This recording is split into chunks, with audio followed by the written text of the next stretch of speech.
પપ્પા અને દીકરીના સંબંધોને દર્શાવતી ગુજરાતી ફિલ્મ પર્વત રિલીઝ થઈ ગઈ છે, જોઈ પણ લીધી છે. આજે એની વાત કરીશું. હેલો મિત્રો, હું છું અમિત. તમે જોઈ રહ્યા છો સિનેમા શો પર. આજે રિવ્યુ કરીશું પર્વત મૂવી. આસિફ શિલાવતે ડિરેક્ટ કરેલી આ ફિલ્મ 1 કલાક અને 58 મિનિટની ફિલ્મ છે, એટલે લગભગ 2 કલાકની. ફૂલ ફેમિલી ડ્રામા ફિલ્મ છે, ફેમિલી સાથે જોઈ શકાય છે. હિતુ કનોડિયા, સપના વ્યાસ જેવા સ્ટાર્સ આ ફિલ્મની અંદર છે.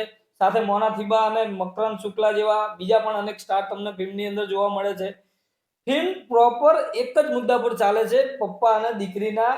આ ફિલ્મની અંદર ના તો કઈ એવા મરી મસાલા છે, ના ફિલ્મની અંદર કોમેડી છે, કે ના બીજી આડી અવડી વાત છે. પ્રોપર એક જ મુદ્દા પર ફિલ્મ ચાલે છે.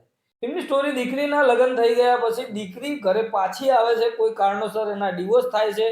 એના પછી પપ્પા અને દીકરી વચ્ચેનો સંબંધ કેવો રહે છે, શું રહે છે, દીકરી કેટલી પપ્પાથી ચિંતિત છે, પપ્પા કેટલા દીકરીથી ચિંતિત છે, એના વિશે ફિલ્મની અંદર વાત કરવામાં આવી છે.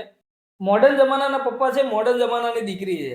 અત્યારના જમાનામાં ખાસ એવું જોવા નહીં મળે કે કોઈ પપ્પા દીકરીને ડેટિંગ એપ ડાઉનલોડ કરીને આપે. આ ફિલ્મની અંદર છે, એટલે એકદમ બધું મોડર્ન બતાવવામાં આવ્યું છે. આ ફિલ્મનું લોકેશન સારું છે, સિનેમેટોગ્રાફી અદ્ભુત છે. સિનેમેટોગ્રાફી આપણને ટ્રેલરમાં દેખાઈ ગઈ હતી કે આ ફિલ્મનું ક્વોલિટી જોઈએ ને તો એકદમ ભરપૂર છે. અમદાવાદ ને ગોવા જેવા શહેરોમાં શૂટ થયેલી છે. આ ફિલ્મમાં નેગેટિવ પોઈન્ટ પણ છે. એવું નથી કે ફિલ્મની અંદર બધું સારું જ છે. એક્ટિંગની વાત કરું તો એક્ટિંગમાં હિતુ કનોડિયાએ બાજી મારી છે આ ફિલ્મની અંદર. એ કેવા સ્ટાર છે આપણે બધાને ખબર જ છે કે આ ફિલ્મની અંદર હિતુ કનોડિયા ટોપ એક્ટિંગ કરી છે.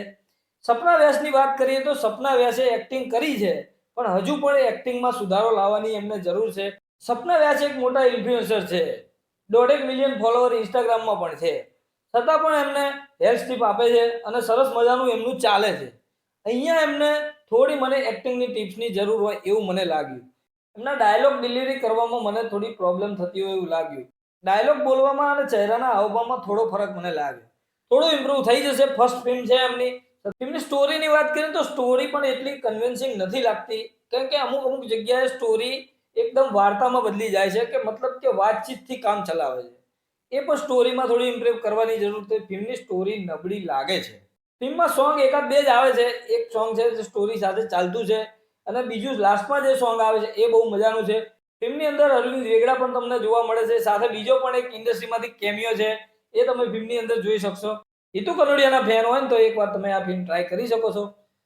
મળીએ મિત્રો નેક્સ્ટ વિડીયોમાં નવી ફિલ્મ સાથે સિનેમા શો પર.